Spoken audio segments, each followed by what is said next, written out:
Friends, welcome to travelling with craft. दोस्तों, आज मैं आपको सिखाने वाला हूँ ये बहुत सुंदर सा कवर आपकी नोटबुक के लिए। तो चलो शुरू करते हैं।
गाइस, आई होप ये आपको वीडियो अच्छी लगी है और आप देख सकते हैं हमारा कवर कितना अच्छा बना है और कितना कलरफुल लग रहा है। गाइस मुझे लगता है कि आपको ये बहुत पसंद आया होगा।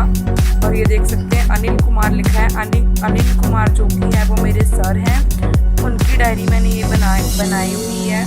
आई होप ये आपको अच्छी लगी होगी।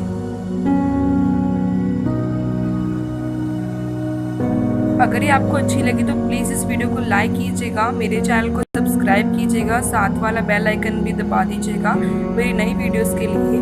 सो बाय बाय फ्रेंड, मेरी ना नेक्स्ट वीडियो।